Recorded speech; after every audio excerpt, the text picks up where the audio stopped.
औकात तो तुम्हारी नहीं थी इस घर में आने की।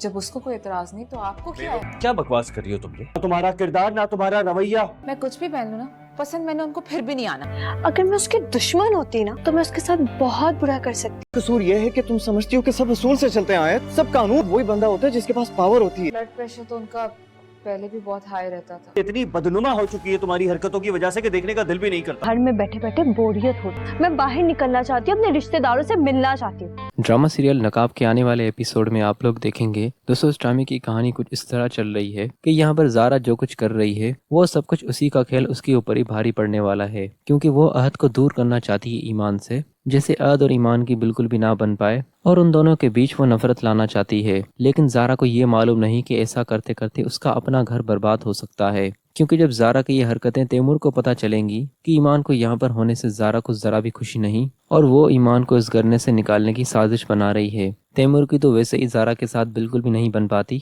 लेकिन जब ज़ारा की हकीकत उसे मालूम पड़ेगी कि ज़ारा के दिलो दिमाग में कितना जहर है ईमान के लिए, तो यहाँ पर तैमूर कोई भी कसर नहीं छोड़ेगा ज़ारा को जलील और बेइज्जत करने की। और तब तैमूर ज़ारा को सभी के सामने बहुत बड़ा बेइज्जत करेगा। ज़ारा के साथ तैमूर जो पहले थोड़ी बहुत बात किया करता था, अब तो वो बात करना भी ख़त्म कर देगा ज़ारा के साथ। तैमूर के आगे कोई बात भी नहीं कर सकता। यहाँ पर ज़ारा ने यह सोच भी कैसे लिया कि वो ईमान को इस घर से निकाल देगी। जिस लड़की की जिम्मेदारी तैमूर ने उठा रखी है उसके मामलात में कोई कैसे बोल सकता है, और खास करके ईमान के मामले में ज़ारा को तो कोई भी हक नहीं बोलने का, क्योंकि तैमूर ने अभी ज़ारा को ऐसी कोई भी इजाज़त नहीं दी कि उसकी मौजूदगी में वो कोई फैसला करे। ज़ारा सिर्फ तैमूर की नाम की बीवी है, तैमूर तो उससे ज़रा सी भी मोहब्बत नहीं करता। इधर तैमूर ईमान को काफ़ी समझाने की कोशिश कर रहा है कि तुम्हारे साथ इस घर में जो कुछ भी हुआ है उन सब की तरफ से मैं तुमसे माफ़ी मांगता हूँ। लेकिन ईमान बेवकूफ़ वो समझती है कि तैमूर भाई हैं, इसी वजह से बड़े भाई का फ़र्ज़ अदा कर रहे हैं। लेकिन तैमूर उसे कितना चाहता है इस बात के बारे में उसे बिल्कुल भी मालूम नहीं। वो तो बेचारी तैमूर को अपना बड़ा भाई समझती है, लेकिन तैमूर किस कदर उसे चाहने लगा है अभी तक इस बात का ज़रा सा भी मालूम नहीं ईमान को। ईमान की तरफ कोई भी उंगली उठाता है तो तैमूर को इतना गुस्सा आ जाता है।